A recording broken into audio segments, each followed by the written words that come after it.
യേശുവിൽ ഏറ്റവും പ്രിയമുള്ളവരെ, ഗുഡ്നസ് ടി വിയുടെ സഭയും സാക്ഷ്യവും എന്ന പരമ്പരയിലെ ഒരു പുതിയ എപ്പിസോഡിലേക്ക് മാന്യപ്രേക്ഷകരായ നിങ്ങളേവരെയും ഒത്തിരി സ്നേഹത്തോടെ സ്വാഗതം ചെയ്യുന്നു.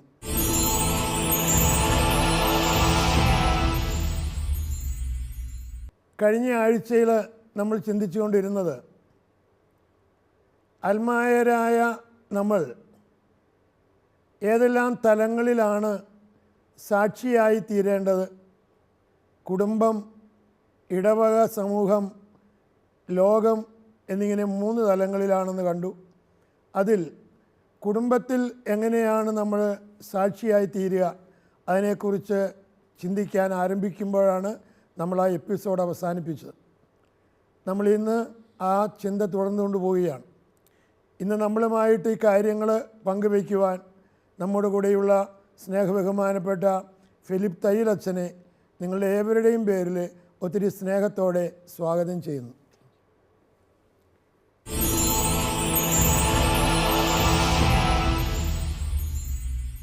പ്രിയപ്പെട്ട അച്ഛ, നമ്മൾ കഴിഞ്ഞ ആഴ്ചയിൽ കുടുംബജീവിതത്തിൽ എങ്ങനെയാണ് സാക്ഷ്യം വഹിക്കേണ്ടത്, അതിൽ പ്രത്യേകിച്ച് വിവാഹ ജീവിതത്തിൽ 2 കാര്യങ്ങൾ പറഞ്ഞു. അതിൽ ഒന്നാമത്തെ കാര്യത്തെക്കുറിച്ചാണ് നമ്മൾ പറഞ്ഞുകൊണ്ടിരിക്കുമ്പോഴാണ് നമ്മളത് എപ്പിസോഡ് അവസാനിപ്പിച്ചത്. അതുമായി ബന്ധപ്പെട്ട് നമ്മൾ അന്ന് വായിച്ച ഒരു ബൈബിൾ ഭാഗം ഒന്നുകൂടി വായിച്ചാലോ എന്ന് ചിന്തിക്കുകയാണ്. മലാക്കിയുടെ പുസ്തകം 2-ാം അധ്യായത്തിൽ 14 മുതൽ 16 വരെയുള്ള വാക്യങ്ങളാണിത്. എന്തുകൊണ്ട് അവിടുന്ന് ഇത് സ്വീകരിക്കുന്നില്ല എന്ന് നിങ്ങൾ ചോദിക്കുന്നു. ഉടമ്പടി അനുസരിച്ച് നിൻ്റെ ഭാര്യയും സഖിയും ആയിരുന്നിട്ടും നീ അവിശ്വസ്തത കാണിച്ച നിൻ്റെ യൗവനത്തിലെ ഭാര്യയും നീയും തമ്മിലുള്ള ഉടമ്പടിക്ക് കർത്താവ് സാക്ഷിയായിരുന്നു എന്നതുകൊണ്ട് തന്നെ ഏക ശരീരവും ഏകാത്മാവുമായിട്ടല്ലേ ദൈവം നിങ്ങളെ സൃഷ്ടിച്ചത്. ദൈവഭക്തരായ സന്തതികളെ അല്ലാതെ എന്താണ് ദൈവം ആഗ്രഹിക്കുന്നത്? അതുകൊണ്ട് യൗവനത്തിലെ ഭാര്യയോട് അവിശ്വസ്തത കാണിക്കാതിരിക്കാൻ ശ്രദ്ധിക്കുവിൻ. ഇസ്രായേലിൻ്റെ ദൈവമായ കർത്താവ് അരുളി ചെയ്യുന്നു, വിവാഹമോചനത്തെ ഞാൻ വെറുക്കുന്നു. ഈ പഴയ നിയമത്തിൽ മലാക്കിയുടെ പുസ്തകത്തിൽ വളരെ വ്യക്തമായിട്ട് തന്നെ വിവാഹ ജീവിതത്തിൻ്റെ ലക്ഷ്യത്തെക്കുറിച്ച് പറയുന്നു. നമ്മൾ കഴിഞ്ഞ എപ്പിസോഡിൽ ഏതാണ്ട് അവസാന ഭാഗത്ത് സഭയുടെ കാഴ്ചപ്പാട് വിവാഹത്തെക്കുറിച്ചുള്ളത്, അതിൻ്റെ ദൗത്യത്തെക്കുറിച്ചുള്ളത് പറഞ്ഞു. ദമ്പതികളുടെ സ്നേഹസമ്പൂർണമായിട്ടുള്ള പരസ്പര സമർപ്പണവും സമർപ്പണത്തിൻ്റെ ഫലമായിട്ട് അവർ ജന്മം നൽകുന്ന മക്കളുടെ നല്ല വളർത്തലും. അപ്പോൾ ഇത് രണ്ടും മലാക്കി പ്രവാചകൻ്റെ പുസ്തകത്തിൽ ഉണ്ട്. ഇത് ഏക ശരീരവും ഏക ആത്മാവുമായിട്ടല്ലേ നിങ്ങളെ സൃഷ്ടിച്ചിരിക്കുന്നത്, നിങ്ങളെ ഒന്നിപ്പിച്ചിരിക്കുന്നത് എന്നുള്ള കാര്യം. അതുപോലെ തന്നെ മക്കളെ ദൈവഭയത്തിൽ വളർത്താൻ വേണ്ടിയിട്ട് അല്ലേ എന്നുള്ളതാണ്. അപ്പോൾ അതുപോലെ തന്നെ വിശ്വസ്തത അതേക്കുറിച്ച് പറയുന്നുണ്ട്. അതായത് അതുകൊണ്ടാണ് വിവാഹമോചനം വെറുക്കുന്നു എന്ന് പറയുന്നത്. വിവാഹമോചനം നമുക്കറിയാമല്ലോ, സഭയിൽ വിവാഹമോചനം ഇല്ല. അത് നമ്മളൊരിക്കലും അതേക്കുറിച്ച് പറയുകയുണ്ടായി. അപ്പോൾ ഇവിടെ ഈ പൗലോസ്ലീഹ എഫേസുസിലെ സഭയ്ക്ക് എഴുതിയ ലേഖനത്തിൽ വിവാഹത്തെക്കുറിച്ച്, ഭാര്യാഭർത്തൃ ബന്ധത്തെക്കുറിച്ചൊക്കെ പ്രതിപാദിക്കുമ്പോൾ പറയുന്ന ഒരു കാര്യമുണ്ട്. എങ്ങനെയായിരിക്കണം അവരുടെ തമ്മിലുള്ള സ്നേഹം എന്നുള്ളതാണ്. നമ്മൾ വിവാഹ ജീവിതത്തിൻ്റെ ലക്ഷ്യത്തിൽ ആദ്യത്തേനെക്കുറിച്ചാണ് നമ്മൾ ചർച്ച ചെയ്യുന്നത്. അതെ, പരസ്പര സ്നേഹസമ്പൂർണമായിട്ടുള്ള പരസ്പര സമർപ്പണമാണ്. അപ്പോൾ ഈ ക്രിസ്തുവും സഭയും തമ്മിലുള്ള ആ സ്നേഹം, ആ ഗാഠമായിട്ടുള്ള ഐക്യം ഇതുപോലെ ആയിരിക്കണം. വിവാഹത്തിൽ സ്ത്രീയും പുരുഷനും തമ്മിലുള്ള ഈ ബന്ധം, ഐക്യം എന്നുള്ളതാണ്. വിവാഹം ദൈവം സ്ഥാപിച്ചിട്ടുള്ള ഒരു കുദാശയാണ്, ദൈവസ്ഥാപിതമായിട്ടുള്ള ഒരു സംവിധാനമാണ്. അതിന് പ്രത്യേകമായിട്ടുള്ള ലക്ഷ്യമുണ്ട്. ഈ സംവിധാനത്തിൽ സ്ത്രീയും പുരുഷനും ക്രിസ്തു സഭയെ സ്നേഹിച്ചതുപോലെ സഭ ക്രിസ്തുവിന് വിധേയായിരിക്കുന്നത് പോലെ ഉള്ള ഒരു ബന്ധമായിരിക്കണം. പരസ്പര സ്നേഹത്തിൻ്റെ, ഐക്യത്തിൻ്റെ, വിശുദ്ധിയുടെ, വിശ്വസ്തതയുടെ ഒരു ബന്ധം. ചിലപ്പോഴെങ്കിലും ആളുകൾ വിധേയായിരിക്കണം എന്ന് പറയുമ്പോൾ, സ്ത്രീ പുരുഷന് വിധേയായിരിക്കണം എന്ന് പറയുമ്പോഴത്തേക്കും അതിനകത്തൊരു അടിമത്തം ഇല്ലേ എന്നൊക്കെ ഭർത്താവ് പറയണൊക്കെ ഭാര്യ കണ്ണോടച്ച് അനുസരിക്കണം എന്നുള്ള ചിന്താഗതി, ഒരു ചിന്താഗതി. അതല്ല അതിൻ്റെ എഫെസ്യർക്കാർക്ക് എഴുതിയ ലേഖനത്തിൽ അതല്ല അതിൻ്റെ. അതായത് 5-ാം അധ്യായത്തിൽ നമ്മളത് വായിക്കുമ്പോൾ നമ്മൾ ബൈബിൾ വ്യാഖ്യാനത്തിൽ നമ്മൾ ശ്രദ്ധിക്കേണ്ട ഒരു കാര്യം, അതിൻ്റെ പശ്ചാത്തലം കൂടി നമ്മൾ മനസ്സിലാക്കേണ്ടതായിട്ടുണ്ട്. എഫെസ്യർക്കാർക്ക് എഴുതിയ ലേഖനം 5-ാം അധ്യായത്തിൽ 21-ാമത്തെ വാക്യം, അവിടെ ഒരു വിധേയത്വത്തെക്കുറിച്ച് പറയുന്നുണ്ട്. അതിലൊന്ന് വായിക്കാവോ? ക്രിസ്തുവിനോടുള്ള ബഹുമാനത്തെ പ്രതി നിങ്ങൾ പരസ്പരം വിധേയരായിരിക്കും. നിങ്ങൾ പരസ്പരം വിധേയരായിരിക്കുവിൻ എന്ന് പറയുന്നുണ്ട്. അത് വിശ്വാസികൾ തമ്മിൽ ഉള്ള ബന്ധത്തെക്കുറിച്ചാണ് പറയുന്നത്. പരസ്പരം വിധേയരായിരിക്കുവിൻ. വിശ്വാസത്തിലേക്ക് വന്നിരിക്കുന്ന സ്ത്രീയും പുരുഷനും ആരെങ്കിലും ആയിക്കൊള്ളട്ടെ, അവർ പരസ്പരം സഭാസമൂഹത്തിൽ പരസ്പരം വിധേയരായിരിക്കുവിൻ എന്നുള്ളതാണ്. അപ്പോൾ ഇവിടെ വിധേയത്വം എന്ന് പറയുമ്പോൾ അതിൽ അർത്ഥമാക്കുന്നത് വെച്ച് കഴിഞ്ഞാൽ എന്നേക്കാൾ പരിഗണന മറ്റേയാൾക്ക് നമ്മൾ കൊടുക്കണം. വാസ്തവത്തിലൊരു ബഹുമാനത്തെക്കുറിച്ചാണ് വിധേയരായിരിക്കണം. അത് പരസ്പരം ഇതാണ്. ഇതുപോലെ തന്നെയാണ് അപ്പോൾ ഇവിടെ സ്ത്രീക്കും കൊടുക്കുന്ന ഒരു കാര്യമാണ്, പുരുഷനും ഇത് തന്നെ ചെയ്യണം, വിധേയരായിരിക്കണം. സ്ത്രീ പുരുഷന് വിധേയരും, ക്രിസ്തു സഭയ്ക്ക് വിധേയരായിരിക്കുന്നത് പോലെ എന്ന് പറഞ്ഞാൽ അത് വളരെ ആഴമായിട്ടുള്ളൊരു കാര്യമാണ്. അതുപോലെ തന്നെ ഈ സ്നേഹത്തിൻ്റെ കാര്യം, ക്രിസ്തു സഭയെ സ്നേഹിച്ചതുപോലെ, അപ്പോൾ അതുപോലെ തന്നെയാണ് നിങ്ങളെൻ്റെ ശിഷ്യരാണെന്ന് ലോകം മുഴുവൻ നിങ്ങളുടെ പരസ്പര സ്നേഹം വഴിയായിട്ട് പരസ്പരം സ്നേഹിക്കാനായിട്ടുള്ള കടമയുണ്ടെന്നുള്ളതാണ്. പരസ്പരം വിധേയരായിരിക്കാനായിട്ടുള്ളൊരു കടമയുണ്ടെന്നുള്ളതാണ് ക്രൈസ്തവരെ സംബന്ധിച്ചിടത്തോളം. അപ്പോൾ ഇവിടെ വിധേയത്വം അടിമത്തമല്ല, ഇത് പരസ്പര വിധേയത്വം ഇവിടെയുണ്ട്. ഇപ്പം സ്ത്രീയും പുരുഷനും തമ്മിൽ വെച്ച് നോക്കുമ്പോഴത്തേക്കും. അപ്പം ഇവിടെ ക്രിസ്തു സഭയെ സ്നേഹിച്ചത് എങ്ങനെയാണ് നമ്മൾ അതുകൂടെ ചിന്തിക്കണം. അതായത് തൻ്റെ ജീവൻ കൊടുത്തുകൊണ്ടാണ്, അവളെ വിശുദ്ധീകരിക്കാൻ വേണ്ടിയിട്ടാണ്, നിർമ്മലയാക്കാൻ വേണ്ടിയിട്ടാണ്, രക്തം ചിന്തിയാണ്. അപ്പോൾ ഇതൊരു ഗാഠമായിട്ടുള്ള ഒരു ബന്ധമാണ്. അപ്പോൾ ഈ ഒരു ബന്ധത്തിൽ വളരെ പ്രധാനപ്പെട്ട ചില കാര്യങ്ങളെന്ന് പറയുന്നത് ഈ ഒരു ഗാഠമായിട്ടുള്ള ദൃഢമായിട്ടുള്ള ഒരു ഇൻറ്റിമസി ഉണ്ട്. അവിടെയാണ് മലാക്കി പ്രവാചകൻ്റെ കാര്യത്തിൽ പറയുന്നത് വിവാഹമോചനം അനുവദിക്കുന്നില്ല, അത് ദൈവത്തിൻ്റെ പദ്ധതിപ്പെട്ടതല്ല എന്നുള്ളൊരു കാര്യത്തേക്ക്. അതിപ്പോൾ ഉടമ്പടിയുടെ തകർച്ചയാണല്ലോ. അതെ, അത് എന്നേക്കും നിലനിൽക്കുന്ന ഒരു ബന്ധമാണ്.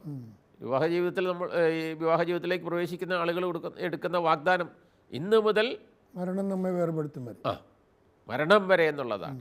അപ്പോൾ എന്നും നിലനിൽക്കുന്ന ഒരു ബന്ധമാണ്. അപ്പോൾ അവിടെ അതുപോലെ തന്നെ വിശ്വസ്തത.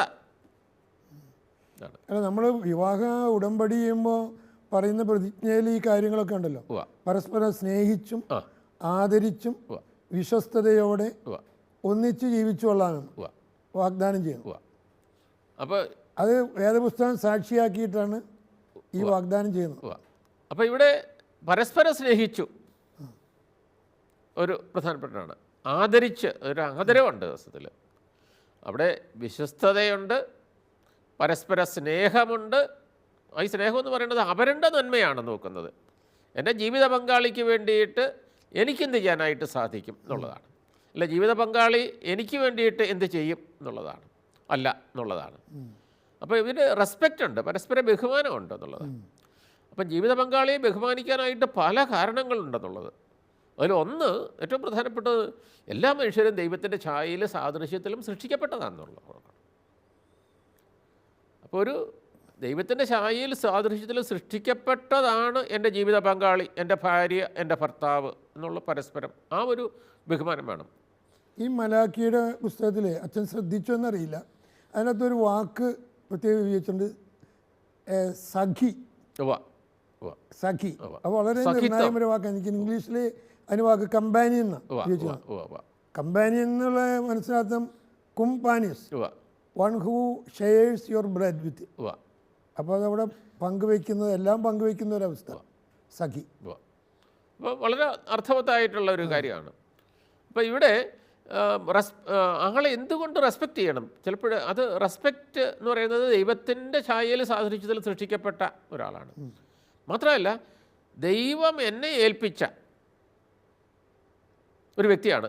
അതായത് കുടുംബം എന്നുള്ള സംവിധാനം, വിവാഹം എന്നുള്ള സംവിധാനം ദൈവം സൃഷ്ടിക്കുകയും അതിനൊരു പ്രത്യേകമായിട്ടുള്ള ആശീർവദിക്കുകയും പ്രത്യേകമായിട്ടുള്ള ലക്ഷ്യം അതിന് ദൈവം കൊടുക്കുകയും ഒക്കെ ചെയ്തിട്ട് ഉള്ളതാണ്. അങ്ങനെ എന്നെ ഏൽപ്പിച്ചിട്ടുള്ള എൻ്റെ ഒരു ജീവിത പങ്കാളി എന്നെ വിശ്വസിച്ചേൽപ്പിച്ചിരിക്കുന്ന ഒരു കാര്യമാണ്. അപ്പോൾ അങ്ങനെ ഒരു ബീയിങ് ആണ്, ഒരു human being created in the image and likeness of God. ദൈവത്തിൻ്റെ ഛായയിലും സാദൃശ്യത്തിലും സൃഷ്ടിക്കപ്പെട്ട ഈ വ്യക്തിയെ ദൈവം എനിക്ക് ഏൽപ്പിച്ച് തന്നിരിക്കുന്നു എന്നുള്ളതാണ്. അത് സ്നേഹിക്കാൻ വേണ്ടിയിട്ടാണ്. അത് എൻ്റെ മനസ്സിലേക്ക് വരുന്ന ഷീ ഈസ് യുണീക്ക്. ആ, അപ്പോൾ ഓരോ വ്യക്തിയും യുണീക്കാണ്. അപ്പോൾ അതുകൊണ്ട് ദൈവം എനിക്ക് വേണ്ടി മാത്രം ആ യുണീക്ക് പേഴ്സൺ, അതില്ലാത്തത് കൊണ്ടാണ് ഇങ്ങനെ പ്രശ്നം ഉണ്ടാകുന്നത്. അപ്പോൾ ആ വ്യക്തിയോട് കാണിക്കേണ്ട ആദരവുണ്ട്. ആ വ്യക്തി എന്ന് പറയുന്നൊരു വസ്തുവല്ല, അത് നമ്മൾ ഓർക്കണം. അതൊരു പരസ്പര പൂരകങ്ങളായിട്ടുള്ളൊരു കാര്യമാണ്. മറ്റേ ഒരു വ്യക്തി, ഭാര്യയ്ക്ക് ഭർത്താവിനെയും ഭർത്താവിന് ഭാര്യയെയും ദൈവം ഏൽപ്പിച്ചിരിക്കുകയാണ്.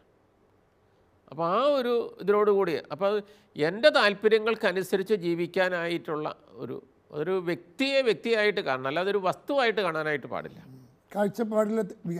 കാഴ്ചപ്പാടിലെ വൈകല്യമുണ്ട്. അപ്പോൾ അതുകൊണ്ടാണ് ചിലപ്പോഴേ ഈ ഭാര്യ ഭർത്താക്കന്മാരുടെ ബന്ധത്തിൽ ശാരീരികമായിട്ടുള്ള ഉപദ്രവം വരുന്നതിൻ്റെ കാര്യം. ചിലപ്പോഴൊക്കെ ഭർത്താക്കന്മാർ ഭാര്യമാരെ വളരെ ഉരുളമായിട്ടാണ് ഭാര്യമാർ ഭർത്താക്കന്മാരെ ശാരീരികമായിട്ട് ഉപദ്രവിക്കുന്നത് കേട്ടിരിക്കുന്നത്.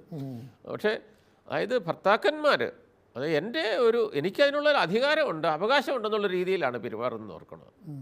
അതൊരു വലിയ തെറ്റാണ്. അതായത് ഒരു ഉപഭോക്തൃ സംസ്കാരത്തിലേക്കാണ് നമ്മൾ ഇപ്പോൾ നിൽക്കുന്നത്. അതായത് മനുഷ്യരെ മനുഷ്യരായിട്ട് കാണാൻ പറ്റുന്നില്ല, എന്താണ് ഒരു വസ്തു കാണുമ്പോൾ ഉപയോഗിക്കുക. അപ്പോൾ ഒരു ഉപവസ്തുവായിട്ട് കാണുന്നൊരു ഒരു വികലമായ ഒരു സംസ്കാരത്തിലുണ്ട്. അത് നമ്മുടെ ഈ ഭാഗമാണ് ഇപ്പോൾ ഈ കാലഘട്ടം. അത് നേരത്തെയും ഉണ്ടായിരുന്നു. ഈ ശാരീരികമായിട്ടൊക്കെയുള്ള ഉപദ്രവം എന്നൊക്കെ പറയുന്നത് എനിക്കായിട്ട് എൻ്റെ താല്പര്യങ്ങളൊക്കെ അനുസരിച്ച് ജീവിക്കാൻ വേണ്ടിയിട്ട് നമ്മൾ ഓർക്കണേ, ഒരു കുടുംബത്തിൽ നിന്ന് വന്ന ഒരു പെൺകുട്ടിയാണെന്ന് ഓർത്തോണം. മാതാപിതാക്കന്മാരും വിശ്വസിച്ച് ഏൽപ്പിച്ചിരിക്കുകയെന്ന് ഓർത്തോണം. അപ്പോൾ ഇതൊക്കെയാണ് കളയുന്നത്. വിവാഹ ജീവിതത്തെക്കുറിച്ചുള്ള ഒരു ശരിയായിട്ടുള്ള ഒരു അറിവില്ലാത്തത് കൊണ്ട് ഒക്കെ സംഭവിക്കുന്നൊരു കാര്യമാണ്.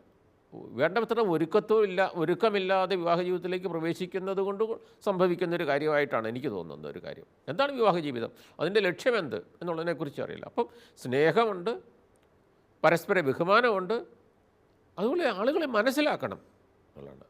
ആ ഓരോരുത്തരുടെയും വികാരങ്ങൾ, ചിന്തകൾ, ആഗ്രഹങ്ങൾ, ഇതൊക്കെ ഒരു പരസ്പര പങ്കുവയ്പ്പിൻ്റെ ഒരു കാര്യമുണ്ട്. അതുപോലെ തന്നെ ഒരു വിശ്വസ്തത എന്ന് പറയുന്നൊരു കാര്യമുണ്ട്. അപ്പം ചിലപ്പോഴെങ്കിലും ആ ഒരു വിശ്വസ്തതയ്ക്ക്, അതായത് ദൈവം ഇന്നയാളെ ഏൽപ്പിച്ചിരിക്കണം, മൂന്നാമതൊരാൾക്ക് ഈ സ്നേഹബന്ധത്തിൽ സ്ഥാനമില്ല, ഈ ഒരു ബന്ധത്തിൽ സ്ഥാനമില്ല എന്നുള്ളത് ദൈവം യോജിപ്പിക്കുകയാണ്. അത് അവസാനം വരെ ഒന്നിച്ചു നിൽക്കാൻ വേണ്ടിയിട്ട് ഉള്ളൊരു കാര്യമാണ്. എനിക്ക് എൻ്റെ മനസ്സിൽ വരുന്നൊരു ചിന്ത എന്ന് വെച്ചാൽ, ഈ മലാക്കിയിൽ പറയുന്ന ഉടമ്പടിയില്ലേ, അതിനെക്കുറിച്ച് ആളുകൾ ബോധ്യവാന്മാരല്ല. പലരുടെയും ചിന്ത വിവാഹം ഒരു കരാറാണോ എന്നുള്ള ചിന്തയാണ്. പക്ഷേ ക്രിസ്തീയ വിവാഹം കരാറല്ല, ഉടമ്പടിയാണെന്നുള്ള ഒരു ബോധ്യം ജനങ്ങൾക്ക് കൊടുക്കാൻ സാധിച്ചാൽ തന്നെ ഈ ഒരുപാട് പ്രശ്നം പരിഹരിക്കപ്പെടും. കരാറിൽ ഒരുപാട് വ്യവസ്ഥയുണ്ട്, ടൈം ലിമിറ്റ് ഉണ്ട്. ഇപ്പം നമ്മളൊരു കരാർ എടുക്കുകയാണെങ്കിൽ ആ കാലാവധിക്കുള്ളിൽ കരാറ് പൂർത്തിയാക്കണം. ചില വ്യവസ്ഥകളുണ്ട്. പക്ഷേ ഉടമ്പടിയിൽ ഇത് രണ്ടുമില്ല. ഈ നിമിഷം മുതൽ മരണം നമ്മെ വേർപെടുത്തും വരെ, മരണം എന്നാണെന്ന് പിടിയില്ല കുടുംബജീവിതത്തിൽ. ഭർത്താവ് ഭാര്യ എപ്പോൾ വേണമെങ്കിലും മരിക്കാം. അപ്പോൾ അവിടെ കാലഘട്ടമില്ല, ടൈം ഫാക്ടർ ഇല്ല. സന്തോഷത്തിലും സന്താപത്തിലും ദുഃഖത്തിലും ദാരിദ്ര്യത്തിലും ആരോഗ്യത്തിലും അനാരോഗ്യത്തിലും അപ്പോൾ കണ്ടീഷൻ ഇല്ല. അതാണ് ഉടമ്പടി. പക്ഷെ ആ ബോധ്യമില്ലാത്തത് കൊണ്ടാണ് ഈ പ്രശ്നം. അപ്പോൾ ഇവിടെ വിശ്വസ്തതയും പിന്നെ വിശുദ്ധി, അതും വളരെ പ്രധാനപ്പെട്ട ഒരു കാര്യമാണ്. ശരീരത്തിലും മനസ്സിലും ചിന്തയിലും എല്ലാം വിശുദ്ധി പാലിക്കുക എന്നുള്ള അത് വലിയ പ്രശ്നമാണ്. കാരണം ഇപ്പോൾ ആളുകളുടെ ഇടയിൽ പൊതുവെയുള്ള ചിന്ത വെച്ചാൽ വിവാഹം കഴിച്ചു കഴിഞ്ഞാൽ പിന്നെ എങ്ങനെയെങ്കിലും ജീവിക്കാം, എന്ത് കാണിക്കാം, ലൈസൻസാണ്. അപ്പോൾ ഇവിടെ ഈ ആരെങ്കിലും പറഞ്ഞ് കേട്ടിട്ടുണ്ട്, അതായത് ഇപ്പോഴ് ഈ കുടുംബത്തെ ദമ്പതികൾ തമ്മിലുള്ള ഉണ്ടായിരിക്കേണ്ട വിശ്വാസവും വിശുദ്ധിയും ഒക്കെ നഷ്ടപ്പെടുത്തുന്ന ചില സംഭവങ്ങൾ മുമ്പുള്ളതിനേക്കാളും കൂടുതലായിട്ട് ഉണ്ടാകുന്നതിൻ്റെ ഒരു കാരണമായിട്ട് പറയുന്നത് എന്താണെന്ന് വെച്ച് കഴിഞ്ഞാൽ ഈ കമ്മ്യൂണിക്കേഷനാണ്. ഇപ്പോൾ കുറേ വർഷങ്ങളായിട്ട് തുടങ്ങിയിട്ടുള്ള ഒരു കാര്യമുണ്ട്. സ്കൂളിൽ 10ാം ക്ലാസ്സിൽ പഠിച്ചവരല്ലേ കോളേജിലൊക്കെ പഠിച്ച ആളുകളുടെ ഒരു റീയൂണിയൻ അങ്ങനെയൊക്കെ ഉണ്ടാകുന്നത് ചിലപ്പോൾ ഒരു 20 വർഷത്തിന് ശേഷം അല്ലെങ്കിൽ 25 വർഷത്തിന് ശേഷമൊക്കെ ആ ബാച്ചുകാരൊക്കെ ഒരുമിച്ച് കൂടുന്നതായിരിക്കാം. 25 30-35 വർഷം അങ്ങനെ ഒരുമിച്ച് കൂടുന്ന അങ്ങനെ പലയിടത്തും ഇങ്ങനെ തുടങ്ങിയിട്ടുണ്ട്. സ്കൂളിൽ 25 കൊല്ലം മുമ്പ് SSLC പാസ്സായിട്ടുള്ളവർ, അല്ലെങ്കിൽ കോളേജിൽ 25 കൊല്ലം മുമ്പ് ഇന്ന കോഴ്സിന് പഠിച്ചവരെങ്ങനെയായിട്ടുള്ള. അപ്പം ലോകത്തിൻ്റെ പല സ്ഥലങ്ങളിൽ ഒക്കെ ജോലിയിലും ഒക്കെ ആയിരിക്കുന്ന ആൾക്കാരെ ഇവരൊക്കെ ക്ഷണിച്ചിട്ട് ഇവരുടെ ഒരു കൂട്ടായ്മ ചിലപ്പോൾ 50% ആൾക്കാരൊക്കെ വന്നെന്നിരിക്കും. അപ്പോൾ ഇവർ പരസ്പരം 25 വർഷത്തിന് ശേഷമായിരിക്കും കാണുന്നത്. അപ്പോൾ അവരുടെ നമ്പറുകളും കോണ്ടാക്ട് നമ്പറുകളൊക്കെ കൊടുത്ത് പിന്നെ ഒരു സൗഹൃദം സ്ഥാപിക്കുകയാണ്. അപ്പോൾ അത് തെറ്റായിട്ടുള്ള വഴിയിലേക്കൊക്കെ പോകുന്നതായിട്ട് കേട്ടിട്ടുണ്ട്. അപ്പോൾ ഇവിടെ ഇങ്ങനെയുള്ള ആളുകൾ ചിന്തിക്കേണ്ട ഒരു കാര്യം, അപ്പോൾ ഈ സ്നേഹബന്ധത്തിൽ വളരാനായിട്ട്, ആ സ്നേഹബന്ധം ദൃഢമാകാനായിട്ട് ചെയ്യേണ്ട ഒരു കാര്യം എന്ന് പറയുന്നത് ഇവരെ ഒന്നിപ്പിച്ചവനുമായിട്ട് നിരന്തരം ബന്ധപ്പെടണം എന്നുള്ളതാണ്. ഓരോ ദിവസവും ദൈവത്തോട് ചേർക്കണം. ഓരോ ദിവസവും പ്രഭാതത്തിൽ ഈ ദമ്പതികൾ ഒരുമിച്ച് പ്രാർത്ഥിക്കണം എന്നുള്ളൊരു കാര്യമാണ്. ദൈവത്തിൻ്റെ ഇഷ്ടം, കാരണം ഓരോ വ്യക്തിക്കും അവരുടേതായിട്ടുള്ള ചിന്തകളും ആഗ്രഹങ്ങളും ഒക്കെ ഉണ്ടാകും. അത് പരസ്പരം ഉള്ളു തുറന്ന് സംസാരിക്കാനായിട്ട് സാധിക്കണം. അതുപോലെ തന്നെ വൈകുന്നേരവും ഒരുമിച്ച് ഉറങ്ങുന്നതിന് മുമ്പായിട്ട് പ്രാർത്ഥിക്കണം. അത് വളരെ നിർബന്ധമാണ്. അത് അതായത് ദൈവികവും മാനുഷികവുമായിട്ടുള്ള ദൈവത്തിൻ്റെ കൃപയോട് മനുഷ്യർ സഹകരിക്കുമ്പോഴുണ്ടാകുന്നതാണല്ലോ അത്ഭുതം എന്നൊക്കെ പറയുന്നൊരു കാര്യം എന്ന് പറയുന്നത്. അപ്പോൾ ഇവിടെ ഈ ഒരു സ്നേഹബന്ധത്തിൽ നിലനിൽക്കാനും വളരാനും സാധിക്കണമെന്നുണ്ടെങ്കിൽ ജീവിതത്തിൽ ദൈവത്തോട് ബന്ധപ്പെടണം എന്നുള്ളതാണ്. അപ്പോൾ അതുകൊണ്ട് ഈ സ്നേഹബന്ധം ഇതിലേറ്റവും പ്രധാനപ്പെട്ട ഒരു കാര്യമാണെന്ന് ഈ ദമ്പതികൾ മനസ്സിലാക്കേണ്ട. അങ്ങനെ സ്നേഹത്തിൽ ജീവിക്കുമ്പോൾ ക്രിസ്തുവിന് സഭയോടുള്ള സ്നേഹം, അല്ലെങ്കിൽ സഭയും ക്രിസ്തുവും തമ്മിലുള്ള ആ ബന്ധത്തിന് ജീവിതം വഴിയായിട്ട്, ഈ വിവാഹ ജീവിതം വഴിയായിട്ട് ഇവർ സാക്ഷ്യം വഹിക്കുകയാണ്. ഇതുപോലെ നിങ്ങളെൻ്റെ ശിഷ്യരാണെന്ന് നിങ്ങളുടെ പരസ്പര സ്നേഹം വഴി ലോകം അറിയട്ടെ എന്ന് പറയുന്ന ക്രിസ്തുവിൻ്റെ ഈ കൽപ്പനയ്ക്ക് അവർ സാക്ഷിയാവുകയാണ്. അതുപോലെ അവിടെ ക്ഷമിക്കാനും സഹിക്കാനും ത്യജിക്കാനും ഉള്ള ക്രിസ്തുവിൻ്റെ പറയുന്ന പ്രബോധനത്തിനും മാതൃകയ്ക്കും അവർ സാക്ഷിയാവുകയാണ് കുടുംബത്തിൽ.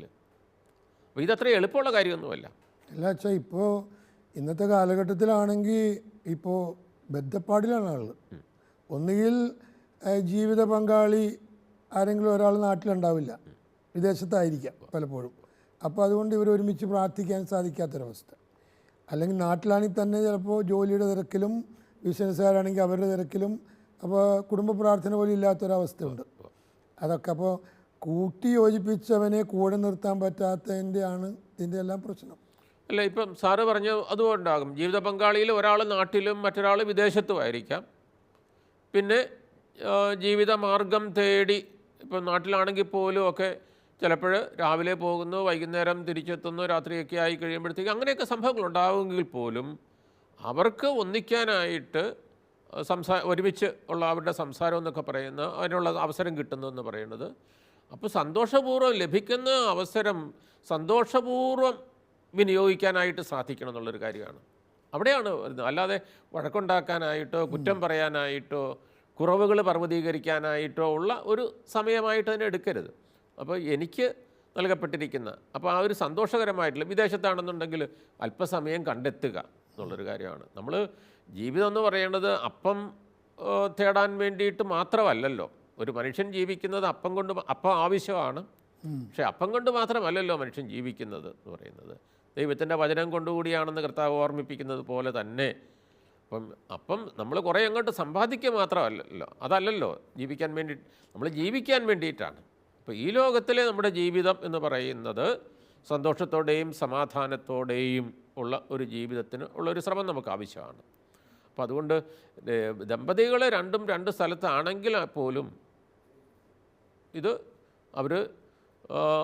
അവർക്ക് പരസ്പരം സംസാരിക്കാനായിട്ടും കാണാനായിട്ടും ഒക്കെയുള്ള ഒരു സ്നേഹത്തിൽ വളരാനായിട്ടുള്ളൊരു അന്തരീക്ഷം രണ്ടു കൂട്ടരും ഉണ്ടാക്കാനായിട്ട് ശ്രദ്ധിക്കേണ്ടതാണ്. അവസരം കിട്ടുമ്പോഴൊക്കെ ഉപയോഗിക്കുക, അതാണ് ഏറ്റവും പ്രധാനപ്പെട്ട കാര്യം. അപ്പോൾ സാഹചര്യങ്ങൾ എല്ലാം ഒത്തിണങ്ങിയിട്ട് ഒന്നും ചെയ്യാൻ നിവർത്തിയൊന്നും വരില്ല. മാത്രമല്ല ഇവരുടെ സ്നേഹം, ഈ പരസ്പര സ്നേഹവും ഇതൊക്കെ കുട്ടികൾക്ക്, അവർ ജന്മം കൊടുക്കുന്ന കുട്ടികൾക്കൊരു മാതൃകയും കൂടെ കൂടിയിട്ടാണ്. അവരൊരു അടുത്തൊരു തലമുറയെ വാസ്തവത്തിൽ പ്രചോദിപ്പിക്കുകയാണ്, ഇൻസ്പയർ ചെയ്യുകയാണ്. അപ്പോൾ എനിക്ക് തോന്നുന്നു നമ്മൾ ആദ്യത്തെ ആ ഒരു വിവാഹ ജീവിതത്തിൻ്റെ സഭയുടെ കാഴ്ചപ്പാടിലുള്ള സ്നേഹസമ്പൂർണ്ണമായിട്ടുള്ള പരസ്പര സമർപ്പണം അത് കഴിഞ്ഞു. അപ്പോൾ അതുവഴിയായിട്ടുള്ളൊരു സാക്ഷ്യമുണ്ട്. അത് കഴിഞ്ഞിട്ടുള്ള രണ്ടാമത്തെ ഒരു ഭാഗത്തേക്ക് സമയമായോ എന്ന് എനിക്കറിയില്ല. രണ്ടാമത്തെ ഭാഗത്തേക്ക് നമുക്ക് തുടങ്ങാതിരിക്കുന്നതല്ലെന്ന് തോന്നുന്നു. കാരണം അത് നമുക്ക് ഇടയ്ക്ക് വെച്ച് നിർത്തേണ്ടി വരുമായിരിക്കും. അതുകൊണ്ട് നമുക്ക് അടുത്ത എപ്പിസോഡിൽ ആ രണ്ടാം ഭാഗത്തേക്ക് കടക്കാമെന്ന് വിചാരിക്കും. യേശുവിൽ ഏറ്റവും പ്രിയമുള്ളവരെ, കുടുംബജീവിതത്തിൽ നമ്മൾ ഏതെല്ലാം രീതിയിലാണ് സാക്ഷ്യം വഹിക്കേണ്ടത്? അതിലെ രണ്ട് കാര്യങ്ങളിൽ ഒന്നാമത്തെ ഭാഗമായ പരസ്പര സ്നേഹത്തിൽ അടിസ്ഥാനമായ സമർപ്പണത്തെക്കുറിച്ചാണ് നമ്മൾ ഇത്രയും നേരം ചിന്തിച്ചുകൊണ്ടിരുന്നത്. അത് നമ്മുടെയുമായി പങ്കുവെച്ച സ്നേഹബഹുമാനപ്പെട്ട ഫിലിപ്പ് തയ്യലച്ചനെ നിങ്ങളുടെ ഏവരുടെയും പേരിൽ ഒത്തിരി സ്നേഹത്തോടെ നന്ദി പറയുന്നു. നിങ്ങളുടെ വിലയേറിയ അഭിപ്രായങ്ങളും നിർദ്ദേശങ്ങളും സഭയെ സംബന്ധിച്ചുള്ള നിങ്ങളുടെ സംശയങ്ങളും ഞങ്ങൾക്ക് എഴുതുക.